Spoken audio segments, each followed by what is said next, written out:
আউযু বিল্লাহি মিনাশ শাইতানির রাজিম বিসমিল্লাহির রহমানির রহিম আল্লাহুম্মা আল্লিমনা মা রাশিদু উমুরিনা ওয়া ইজনা মিন শুররি আনফুসিনা ওয়া মিন সাইয়্যাতিনা আমালিনা আল্লাহুম্মা আল্লিমনা মা রাশিদু উমুরিনা ওয়া ইজনা মিন শুররি আনফুসিনা ওয়া মিন সাইয়্যাতিনা আমালিনা আল্লাহুম্মা আল্লিমনা মা রাশিদু উমুরিনা ওয়া ইজনা মিন শুররি আনফুসিনা ওয়া মিন সাইয়্যাতিনা আমালিনা। আজকে তারিখ হইতেছে 29 তারিখ মে মাস 2025 সাল। আজকে সম্ভবত বৃহস্পতিবার, এই মাগরিবের পর সময়।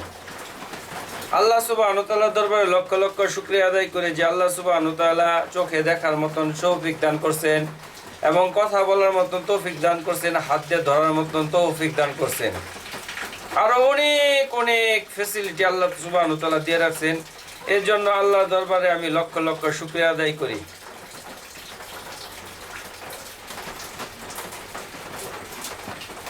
আজকে আমি যে বিষয় নিয়ে আলোচনা করব, পরশুদিন কওমে সামুদ নিয়ে কথা বলছি, তার আগের দিন কওমে আদ, তার আগের দিন ঈসা আলাইহিস সালামের ঘটনা বলছি।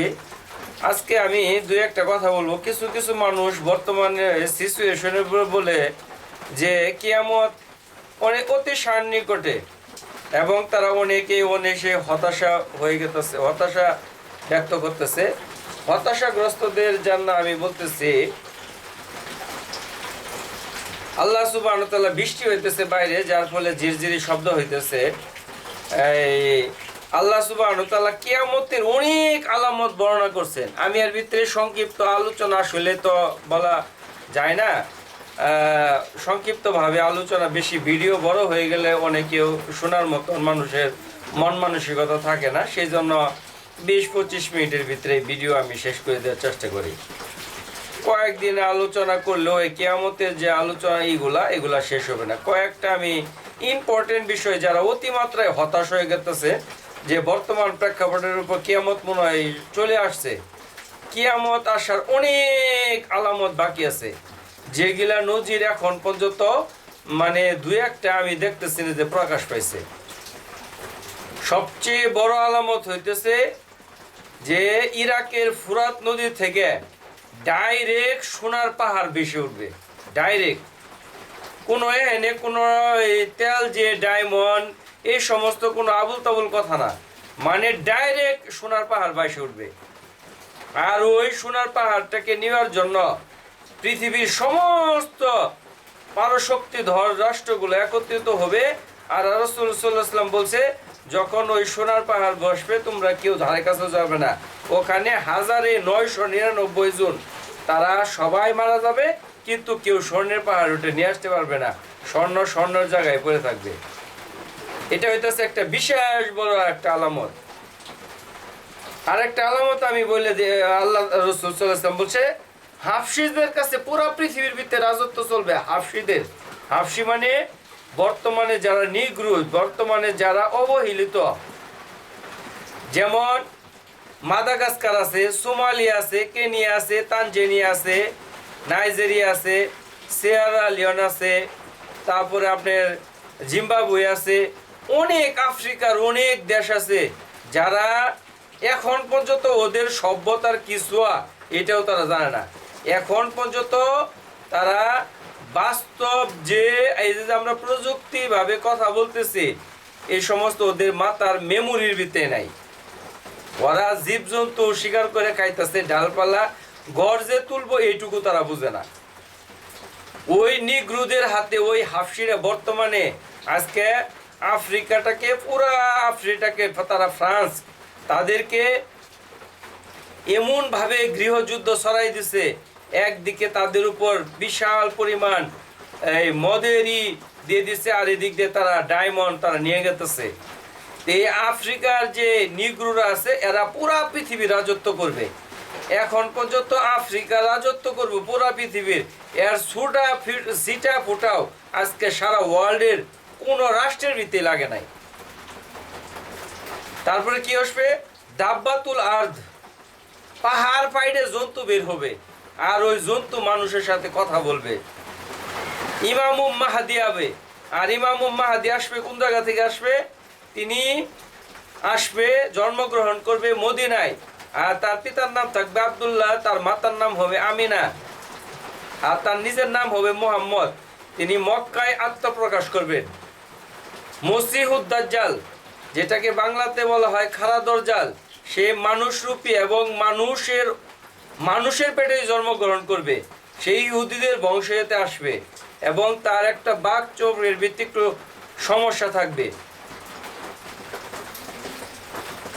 সে মানুষের সাথে কথা বলবে এবং কি সে সারা পৃথিবী রাজত্ব করবে। কালো ধোঁয়া বের হবো আকাশ থেকে, এবং ইয়েমেন থেকে এমন এক আগুন আসবে, এই আগুনে সমস্ত মানুষকে একদিকে নিয়ে যাবে। অনেক কিয়ামতের আলামত আছে, অনেকগুলো, এখন পার্ট বাই পার্ট একটা আলাপ করতে গেলে অনেক সময় লাগবে। সেইখানে যারা আসলেই বর্তমান সিচুয়েশন, ওয়ার্ল্ডের সিচুয়েশন নিয়ে যারা আজকে হতাশাগ্রস্ত, আজকে ফিলিস্তিনির পাশেই জর্দান, আজকে তারা ক্ষুধার যন্ত্রণায় ছটফট করতেছে, অথচ জর্দানের মানুষ তারা আজকে ভোগ বিলাসায় মত্ত। সিরিয়ার মানুষ ক্ষুধার যন্ত্রণায় ছটফট করতেছে, একটা মেয়ে মানুষ প্রেম পাশ করবো এরকম পরিস্থিতি তাদের কাছে নাই। তাদের বিভিন্ন ধরনের রোগবালাই সৃষ্টি হয়ে গেছে গা, অথচ পাশে তুরস্ক, তারা আজকে মানে এই উন্নত প্রযুক্তির ড্রোন ব্যবহার করতেছে এবং তারা উন্নত কি করে কয় জীবনযাপনের জন্য উন্নত যত ধরনের প্রযুক্তি আছে তারা আজকে বের করতেছে। তো আজকে সিরিয়ার মানুষ না খায় আছে।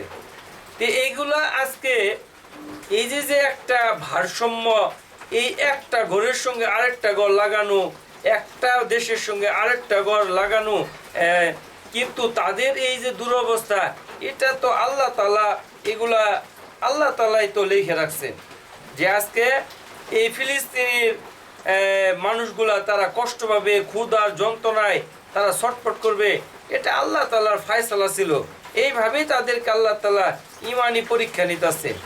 আল্লাহ তাআলা যে যত ইমান হবে, যে যত ইমানদার হবে, তার পরীক্ষাটা তত বেশি হার্ড হবে।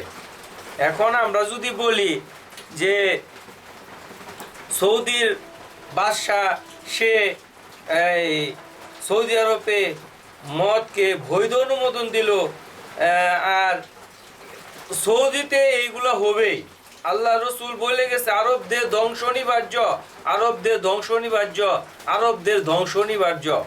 এটা আল্লাহ রসুল সাল্লাল্লাহু আলাইহি ওয়াসাল্লাম বলে গেছেন। এটা কিয়ামতের আগ সময় এগুলা ঘটবে। কিয়ামতের আরো আলামত হইতেছে, মানুষ এমন ভাবে সারা দুনিয়ার ভিতরে জেনা বেবিচার এমন ভাবে ছড়ায় পড়বে, রাস্তাঘাটে মানুষ ওপেন, তারা একে অপরের সাথে জেনা করবে।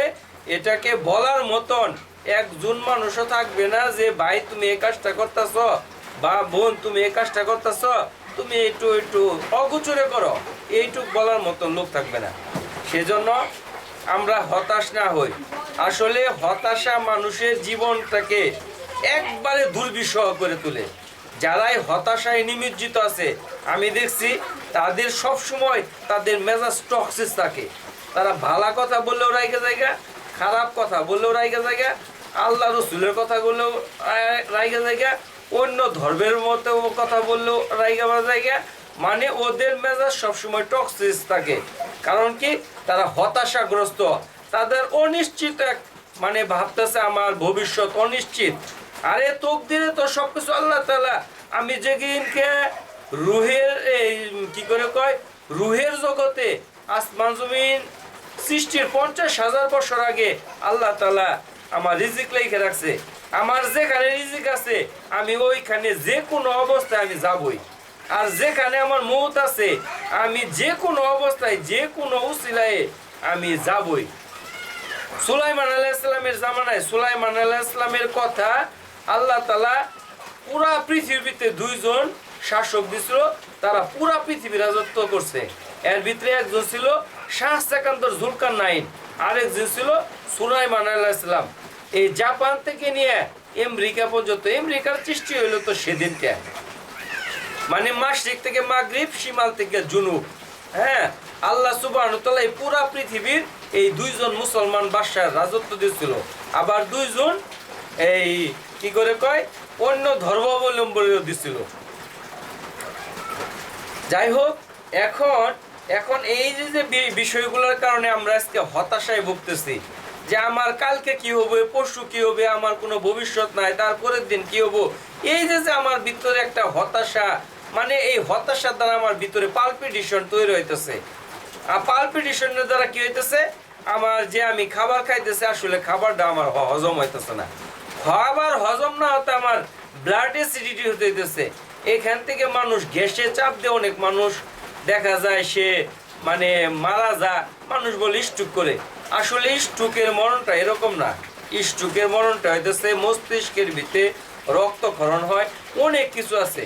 বেশিরভাগই বাংলাদেশের মানুষ গ্যাসে, মানুষ বাঙালিরা খাওয়ার ভিতরে এক্সপার্ট, মানে সামনে যা পাতাই খা মনে করে যে আমরা মানে খাইতে পারলে। আসলে খাওয়া দাওয়াটা আল্লাহ রাসূল সাল্লাল্লাহু আলাইহি ওয়াসাল্লাম বলছে যে তুমি কি পরিমাণ খাবা। বলছে পেটের 3 ভাগের 1 ভাগ তুমি পানি দ্বারা ভরবা, হ্যাঁ, আর একটা অংশ খালি রাখবা, আর বাকিটুকু তুমি খাওয়া দাওয়া করবা। আমি জাপানের মানুষের সাথে আমাদের এই আজ থেকে বোধহয় এই 7-8-10 বছর আগে Jamalpur to Mymensingh double line হবে। তো ওদেরকে আমি দেখলাম, ওরা এই যে হাঁটতেছে, ওরা হাইটে হাইটে জামালপুরে গেল, আমি সঙ্গে সঙ্গে হাঁটতে ওরা এত হাঁটতে এক্সপার্ট। মানে আমরা তো একটু থেকে একটু মানে রিক্সা অটো ছাড়া আমরা চলতেই পারি না। আমরা এত শৌখিন হয়ে গেছে গে, ঘর থেকে বের হইলে আমাদের রিক্সার দরকার, অটোর দরকার। অথচ তারা এই নান্দিনা থেকে তারা জামালপুর হাইটে গেল, ওদের কাছে কোনো ক্লান্তি নাই। আর এই যে একটু পরে পরে তারা দূরবীন ফিট করতেছে, ওখান থেকেই তারা একবারে ঢাকা পর্যন্ত তারা দেখতেছে, নরুন্দি স্টেশন দেখতেছে, পিয়ারপুর স্টেশন দেখতেছে, জামালপুর স্টেশন দেখতেছে। এই যে তাদের দেখলাম খাওয়ার ভিতরে কোনো ধরনের ফিলিংস কাজ করে না। হ্যাঁ, আসলে মানে তাদের যে আমি দেখলাম মানে কায়িক পরিশ্রমের ভিতরে তারা খুব এক্সপার্ট। এখন আমরা আসলে পরিশ্রম না করাতে মানুষ টক্সিক হয়ে যায়। যাই হোক, অনেকক্ষণ কথা বললাম, আসলে বৃষ্টি দিন কথা মনে হয় তেমন একটা বোঝাও যাইতেছে না। তো শ্রীবর্তান কাইন্ডলি কোনো কথার ভিতরে ভুল হইলে ক্ষমার দৃষ্টিতে দেখবেন। আমি মোহাম্মদ রুকনুদ্দিন, জামালপুর সদর উপজেলা, নান্দিনা পুরাতন পাড়া, বাংলাদেশ আমার দেশ। আসসালামু আলাইকুম। অবশ্যই কাইন্ডলি ভিডিওটা শেয়ার করে দিবেন। এখান থেকে একটা কথাও যদি কারো ভালো লাগে, হয়তো তার মনের ভিতরে বা দিলের ভিতরে পরিবর্তন ঘটবে।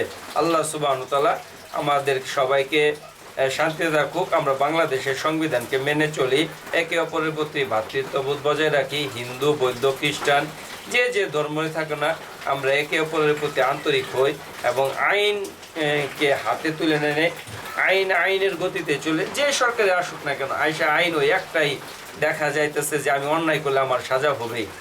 যাই হোক, আল্লাহ সুবহানাহু ওয়া তাআলা আমাদের সবাইকে বোঝার তৌফিক দান করুক।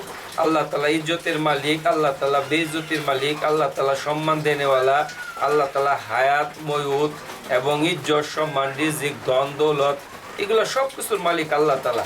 আল্লাহ যাকে যতটুকু পরিমাণ দিয়ে রাখে দিছে, আর যতটুকু ঝুলন্ত আছে সেটাকে আল্লাহ তাআলা ভালো মন্দের দ্বারা ওটাকে কাটছাঁট করে।